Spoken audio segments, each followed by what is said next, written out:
Chers amis, si je prends le temps de réaliser cette analyse profonde, c'est pour une raison simple. Apporter de la clarté au monde, démêler le vrai du faux et donner à chacun les outils pour comprendre la réalité derrière les rumeurs et la désinformation.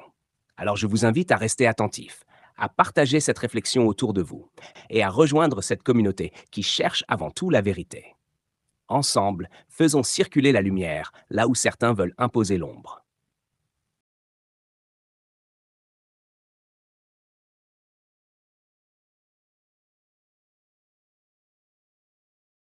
Dans le monde contemporain, où l'information circule à une vitesse vertigineuse et où les réseaux sociaux façonnent désormais les perceptions collectives, la santé des dirigeants politiques est devenue un sujet hautement sensible, mais aussi fortement instrumentalisé. Chaque absence, chaque silence médiatique, chaque modification d'apparence ou de discours devient matière à spéculation, interprétation et rumeurs. L'épisode concernant Donald Trump, ancien président américain, et à nouveau figure centrale de la scène politique, illustre parfaitement cette réalité. Le mardi 2 septembre, Trump est réapparu publiquement pour annoncer le transfert du quartier général du commandement spatial en Alabama. Cet événement, au-delà de son enjeu militaire et stratégique, a surtout servi de plateforme pour dissiper des rumeurs tenaces circulant sur les réseaux sociaux quant à son état de santé, voire à sa mort présumée. Cette séquence met en lumière plusieurs problématiques essentielles.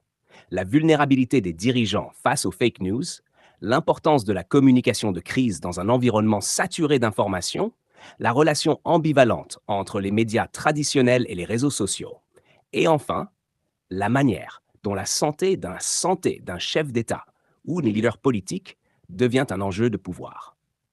Dans cette dissertation, nous allons analyser en profondeur les différentes dimensions de cet épisode. Nous tenterons de comprendre pourquoi les rumeurs de la mort ou de la maladie de Trump ont pris une telle ampleur, quel rôle elles jouent dans le champ politique américain et international, comment elles s'articulent avec les dynamiques de la désinformation numérique et quelles leçons en tirer pour la démocratie et la gouvernance au XXIe siècle. Notre réflexion s'organisera autour de 4 axes principaux. 1. La santé des dirigeants comme enjeu politique et symbolique. 2. La dynamique des rumeurs à l'ère numérique. 3.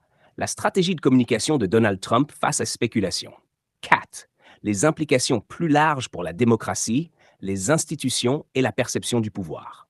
I. La santé des dirigeants comme enjeu politique et symbolique. 1.1.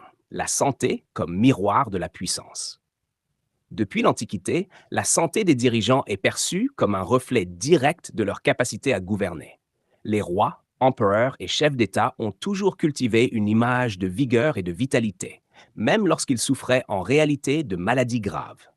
Dans un monde où le pouvoir est souvent incarné par une personne, la perception de sa robustesse devient un symbole de stabilité et de continuité. Donald Trump, âgé de 69 ans, n'échappe pas à cette logique.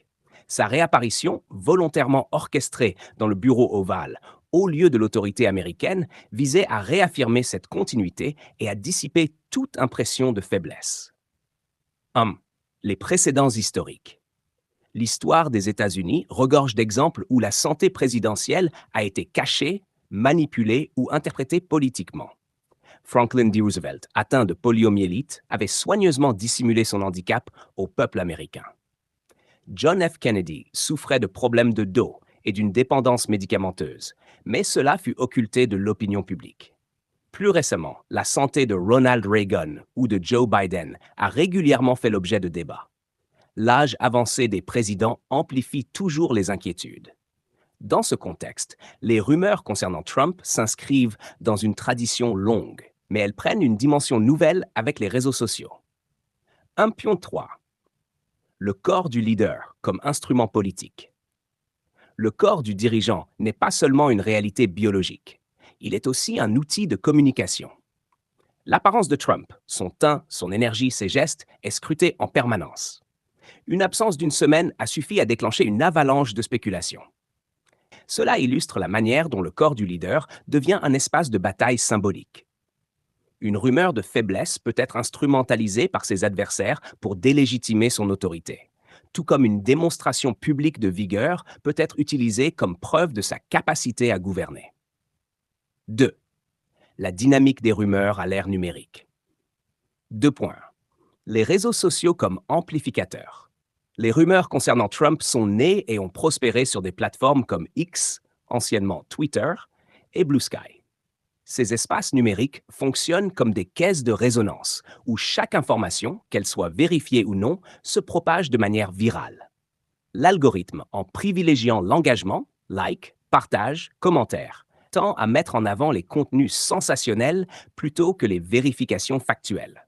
Ainsi, l'idée de la mort ou de la maladie de Trump, aussi invraisemblable soit-elle, devient plus visible qu'un simple démenti officiel. La psychologie collective et le besoin de croire. Pourquoi les rumeurs trouvent-elles toujours un écho? Parce qu'elles répondent à un besoin psychologique. Dans un monde incertain, les individus cherchent des récits explicatifs, même simplistes.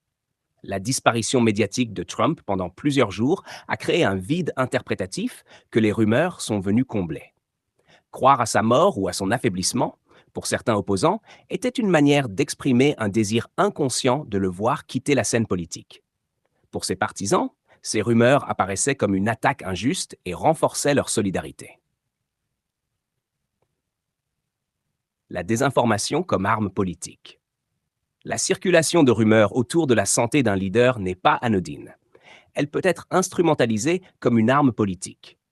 Dans la guerre de l'information, affaiblir symboliquement un adversaire en semant le doute sur sa capacité physique est une stratégie efficace. Cela peut provenir de rivaux internes, de partis opposés ou même d'acteurs étrangers cherchant à influencer la politique américaine. À l'ère numérique, la désinformation n'est plus marginale. Elle devient une composante structurelle du débat public. La stratégie de communication de Donald Trump face aux rumeurs. 3.1. Le choix du bureau ovale Trump aurait pu apparaître dans un autre contexte, mais le choix du bureau ovale est lourd de sens.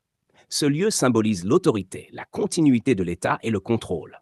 En se montrant en pleine possession de ses moyens, dans cet espace sacralisé, il envoie un message clair, il est toujours aux commandes. 3.2. L'humour et la minimisation. Lorsqu'il déclare « Je n'ai pas vu ça », Trump choisit une stratégie de minimisation et d'humour. Plutôt que de donner de l'importance aux rumeurs, il les ridiculise, se plaçant au-dessus des spéculations. Cette approche est typique de son style communicationnel, fondé sur la provocation, l'ironie et la confiance en soi. Elle permet aussi de transformer un sujet potentiellement dangereux, sa santé, en un moment de légèreté médiatique. 3.3. L'instrumentalisation politique. Loin d'être uniquement une défense, cette réapparition est aussi une offensive. En se présentant comme la cible de rumeurs absurdes, Trump se victimise et renforce son récit de leader combattu par un système hostile. Ce discours résonne fortement auprès de sa base électorale, qui voit en lui un outsider persécuté par les élites et les médias. Les rumeurs, loin de l'affaiblir, peuvent paradoxalement renforcer sa légitimité auprès de ses partisans. F. Les implications pour la démocratie et la perception du pouvoir. 4.1. La fragilité de la vérité à l'ère numérique. Cet épisode démontre que la vérité factuelle a perdu de sa centralité dans l'espace public. Ce qui compte, ce n'est plus tant ce qui est vrai que ce qui est crédible, partageable ou émotionnellement satisfaisant. Les démocraties sont confrontées à un défi majeur. Comment maintenir une sphère publique rationnelle lorsque la désinformation se propage plus vite que l'information vérifiée? 4.2. La santé des dirigeants comme enjeu de transparence. Cet événement relance aussi un débat éthique. Les citoyens ont-ils droit à une transparence totale sur la santé de leurs dirigeants? D'un côté, il est légitime de s'assurer que celui qui détient le pouvoir suprême est apte à l'exercer. De l'autre, une surexposition médicale peut devenir une intrusion injustifiée et déstabilisante. La frontière entre transparence et voyeurisme politique est donc difficile à tracer. 4.3. La communication politique à l'ère des rumeurs. Pour les dirigeants contemporains, la gestion des rumeurs devient une compétence stratégique essentielle. Il ne suffit plus de gouverner. Il faut aussi constamment contrôler son image, démentir les fausses informations, rassurer l'opinion et anticiper les crises médiatiques. Trump, en homme de communication aguerri, a compris cette logique et l'exploite à son avantage. Conclusion. L'épisode du 2 septembre, où Donald Trump est réapparu publiquement après une semaine d'absence pour annoncer le transfert du commandement spatial en Alabama, ne saurait être réduit à un simple fait divers. Il s'agit d'un révélateur puissant des tensions et transformations de notre époque. Les rumeurs sur sa santé, loin d'être anecdotiques, traduisent une crise plus profonde, celle de la vérité dans les démocraties numériques, celle de la personnalisation du pouvoir autour du corps du leader, et celle de la communication politique comme arme permanente. Trump, fidèle à son style, a su transformer une situation potentiellement périlleuse en opportunité.